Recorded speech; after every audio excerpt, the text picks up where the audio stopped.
राज्यपाल महोदय का 5वां अभिभाषण पिछले 4 साल में किए काम और भविष्य की सरकार की नीति का दस्तावेज।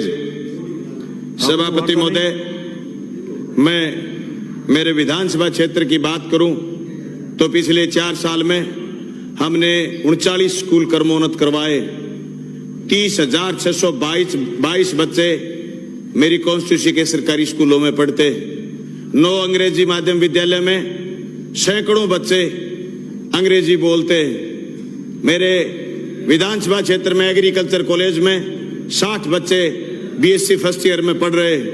मेरे विधानसभा क्षेत्र में आईटीआई में अभी तक 35 बच्चों का एडमिशन हुआ है। आईटीआई कॉलेज शुरू हो चुका। मेरे विधानसभा क्षेत्र में 2021 के बजट में जो घोषणा हुई थी खाड़ा निर्माण की, 84 करोड़ रुपए की लागत से अमर सिंह ब्रांच सिद्धमुख नहर नोर फीडर के खाड़ा निर्माण हो रहे हैं। मेरे विधानसभा क्षेत्र में पिछली बार 2022 के बजट में जो भादरा से झांझल सड़क का निर्माण की घोषणा हुई थी, सड़क बनके तैयार हो गई। मार्च में हम लोकार्पण कर देंगे। मैं चाहता हूं कि 1000 उपलब्धियां हैं, कमियां भी कुछ हैं, लेकिन मैं राजस्थान के नौजवान से और राजस्थान के किसान से कहना चाहता हूं, पिछले 2 दिन से 3 दिन से जो डिबेट राजस्थान की विधानसभा में हो रही है और कुछ लोग जिस तरीके से मंत्रियों के कमरों में झांक झांक के देख रहे हैं कि थोड़े दिन बाद हम यहां बैठेंगे और इस कुर्सी को इस हिसाब से इस वस्तु स्थिति से लगाएंगे, तो मैं याद कराना चाहता हूं 5 साल पहले राजस्थान में क्या होता था। 18,000 स्कूल बंद करे गए थे। राजस्थान में बिजली के दाम बढ़ाने की नाकाम कोशिश करी गई थी। राजस्थान में आनंदपाल के एनकाउंटर के साथ राजस्थान के अंदर जिस तरीके के अपराध के नमूने पेश हुए थे, मैं वो सब बातें राजस्थान के नौजवान को बताना चाहता हूं। जिस तरीके से कर्मचारियों का हित करा गया था 2004 से लेकर के लगातार 2018 तक, वो एनपीएस को हमने वापस ओपीएस में करा। मैं राजस्थान की सरकार से कहना चाहता हूं, उस ओपीएस को और वृद्ध करने की जरूरत है। राजस्थान रोडवेज और बिजली के कर्मचारियों तक लेके जाने की जरूरत है। मैं राजस्थान के मुख्यमंत्री जी से कहना चाहता हूं, जिस तरीके से आपने मुख्यमंत्री चिरंजीवी योजना को लागू करा, आपने लोगों को जुड़ने के लिए जो समय अवधि दी है, हम उसमें एक करेक्शन चाहते हैं, एक मांग करते हैं कि उसमें आप जोड़िए नए आदमी को प्रीमियम जमा कराने के 24 घंटे बाद वो मुख्यमंत्री चिरंजीवी योजना से इलाज ले सके। ऐसी परिस्थिति हमें पैदा करने की जरूरत है। मैं याद करना चाहता हूं, राजस्थान के उस आखिरी आदमी को जो एसएमएस के चक्कर काटता था और जो कहता था किसी एमएलए से, किसी एमपी से कि मेरा डॉक्टर से इलाज करा दो, आज राजस्थान के अंदर ये परिस्थिति नहीं बची है। पिछले 2 साल में कोई एमपी और एमएलए के घर इलाज के लिए सिफारिश करने नहीं जाता। ये मुख्यमंत्री चिरंजीवी योजना की वजह से संभव हुआ। लेकिन मैं कहना चाहता हूं कि आप इसमें भी कुछ करेक्शन करने की जरूरत है। मेरे विधानसभा क्षेत्र का आदमी आया सांगानेर के एक पीयूष मेडिलाइट हॉस्पिटल में, वहां उस हॉस्पिटल की दूसरी ब्रांच और है। वो आदमी को एडमिट करने के बाद बोला, भोला भाड़ा आदमी देख करके, कि तेरा इलाज तो दूसरी जगह न्यूरो का होगा। उसका ऑपरेशन करा, वहां उससे पैसे ले लिए। सभापति महोदय, मैं मौके पर गया, मैंने पूछा, मेरे बाद तो उसने पैसे तो नहीं लिए, लेकिन उस आदमी से 99,000 रुपए पहले खोस लिए थे। इस तरीके की जो कमियां हैं उनको दुरुस्त करते हुए मुख्यमंत्री चिरंजीवी योजना को आगे बढ़ाने की जरूरत है। मैं कहना चाहता हूं कि ये जो पिछले साल में फसलों में जो तबाही आई थी और फसल बीमा योजना, प्रधानमंत्री फसल बीमा योजना में पिछले 4 साल में मेरी विधानसभा क्षेत्र में काम हुआ है। सभापति महोदय, मेरे पूरे जिले में आप ताजुब करोगे, 3400 करोड़ रुपए फसल बीमा क्लेम मिला और मेरी कॉन्स्टिट्यूशन में 1266 करोड़ रुपए फसल बीमा क्लेम मिला।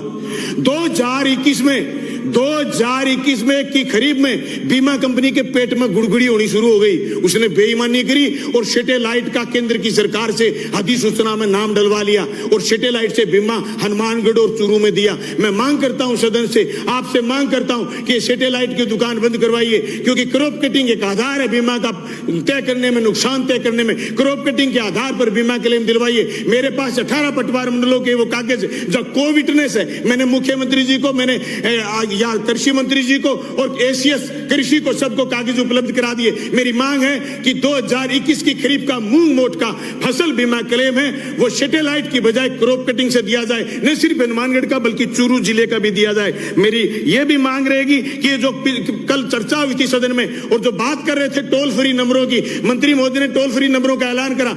सभापति महोदय, कोई टोल फ्री नंबर कोई नहीं उठाता।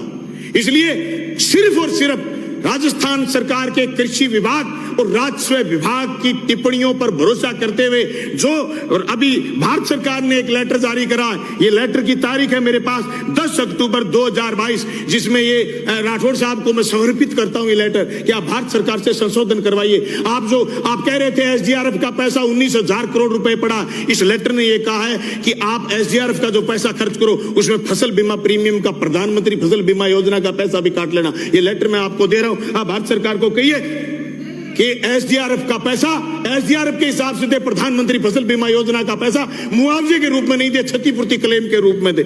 सभापति महोदय, मैं बात करना चाहूंगा मेरे विधानसभा क्षेत्र समेत राजस्थान का हिस्सा जो वाया हरियाणा हमें CP4 और CP5 पर पानी मिलता है, जो BBMB में पानी तय हो गया वो पानी हरियाणा और पंजाब हमारा पानी गटक जाते हैं क्योंकि टैल के आदमी की मौत होती है। टैल पर यह दिक्कत आती है कि उसको उसके हिस्से का पानी नहीं मिल पाता। सभापति महोदय, हमारी मांग पुरजोर मांग, मैंने बार बार सदन में मांग करी, जो BBMB में हमारा हिस्सा तय हो जाए वो हमारे खेतों तक पहुंचे, भादरा नोर की नहरों तक पहुंचे। हम मांग करते हैं कि जो दो महीने लगातार बरसात हुई पिछले दिनों, हरियाणा में इतना पानी बरसात का एक्स्ट्रा पानी था जो O2 हेड से होते हुए घग्गर नदी में डाला गया, उसको सरकार DPR बनाए और उसको नौर, भादरा और तारानगर के और चूरू के उन गांवों तक पानी लेकर के आए जहां आज भी पानी की दिक्कत है। मैं मांग करता हूं जो खाड़ा निर्माण 2004, 5, 6, 7, 8 में इनके कार्यकाल में, राठौड़ साहब के कार्यकाल में जो खाड़ा निर्माण हुआ, घटिया खाड़ा निर्माण हुआ, वो घटिया खाड़ा जो टूट गए, आज हमारा पानी वहां खेतों तक नहीं पहुंच पाता है। सरकार नया बजट दे और नए खाड़े बनाए। मैं मांग करता हूं कि हमारे इस बजट में राजस्थान की सरकार इस बात की घोषणा करेगी। मैं मांग करना चाहता हूं कि सिंचाई विभाग में जो अभी चुनाव होते हैं, ये चुनाव किसान के विरोधी है, इसलिए सरकार चुनाव बंद करके मैट, चौकीदार, बैलदार की नियुक्ति करे और जयन खेत की नहर की रखवाली करते हैं। सभापति महोदय, जयन का काम तकनीकी काम है, उसका काम नहर की रखवाली करना नहीं है, इसलिए जयन से रखवाली करवाने की बजाय मैट, चौकीदार, बैलदार की नियुक्ति सरकार करेगी। मैं सामाजिक सुरक्षा के दायरे को विस्तृत करने की मांग करता हूं। विकलांगों की पेंशन जो पिछले दिनों मिल रही है, इसको बढ़ा करके 5,000 रुपए करें। और मैं ये चाहता हूं कि जिन के कर्मचारी बेटे और बेटियां हैं, उनको जो सामाजिक सुरक्षा में पेंशन नहीं मिलती है, सरकार इसको ठीक से करे। उस पूंजीवादी युग में, इस भौतिकतावादी युग में सब बेटे और बेटियां एक से नहीं है जो माँ बाप की सेवा करते हैं, इसलिए सरकार सब वर्गों को उसकी पेंशन हाथ में ले। सभापति महोदय, मेरी थोड़ी सी बात बची है। फसल बीमा में फ्रॉड हुआ 2021 में, ACD में FIR दर्ज हुई, ACD में FIR दर्ज हुई, ACD ने काम कछुआ स्पीड से करा। ये बात तो सही है, ACD ने उनको थका लिया, लेकिन हम चाहते हैं जिन लोगों ने फसल बीमा में फ्रॉड करा, मलसीसर ग्राम सेवा सहकारी समिति में जो फ्रॉड हुआ, बोजला में जो फ्रॉड हुआ, उस फ्रॉड को आइडेंटिफाई करें। जिन लोगों ने फ्रॉड करा वो जेल की सलाखों के भीतर हो, ये ACD काम करेगी। मैं मेरी राजस्थानी भाषा की मान्यता की बात करते हुए ये बात कहना चाहूंगा, जो नौजवान ये कहते हैं कि दूसरे राज्यों के लोगों को आने से रोकिए, संवैधानिक मान्यता नहीं है इस बात की कि हम हिंदुस्तान के भीतर किसी दूसरे राज्य के लड़के लड़कियों को, युवाओं को यहां फार्म भरने से रोक सकते हैं, लेकिन हम राजस्थानी भाषा को मान्यता देकर के इस काम को आगे बढ़ा सकते हैं। जिस राज्य में जाते हैं उस राज्य की, वहां की भाषा हमारे राज्य के नौजवान को समझ में नहीं आती या वो पकड़ नहीं पाता, इसलिए राजस्थानी भाषा को मान्यता देने का काम करें, हमारे युवाओं को रोजगार का मौका मिलेगा। हमारे हर सिलेबस में राजस्थानी को डालने का प्रयास करें, चाहे वो बिजली विभाग का सिलेबस हो, चाहे वो दूसरे विभागों का सिलेबस हो। सभापति महोदय, मैं मेरी बात पूरी करते हुए यह बात कहना चाहता हूं कि राजस्थान में जिस तरीके की बातें चल रही हैं और मेरे बीजेपी के साथी ये बार बार गीत गा रहे हैं और नाच रहे हैं, खुशियां मना रहे हैं और ये कह रहे हैं कि देखो इधर क्या हो रहा है, तो मैं एक शेर के साथ मेरी बात संपन्न करना चाहता हूं। वो शेर है, अगर उल्फत इधर घनी है तो सवेरा रोशन इधर भी नहीं है। अगर उल्फत घनी है इधर तो सवेरा रोशन इधर नहीं है। गर गहलोत सचिन की लड़ाई है तो राजीनामा भाजपा में कोई ज्यादा नहीं है। सुबह राठौड़ साहब जोर मारे थे, पूनिया जी अपनी जगह से उठे ही नहीं। इसलिए राजस्थान के नौजवानों से कहना चाहता हूं, मजबूती से आगे बढ़ो और ज्यादा राठौड़ साहब के मुंह की तरफ देखने की जरूरत नहीं है, आजकल ये पुराने बुढ़े हो गए। धन्यवाद।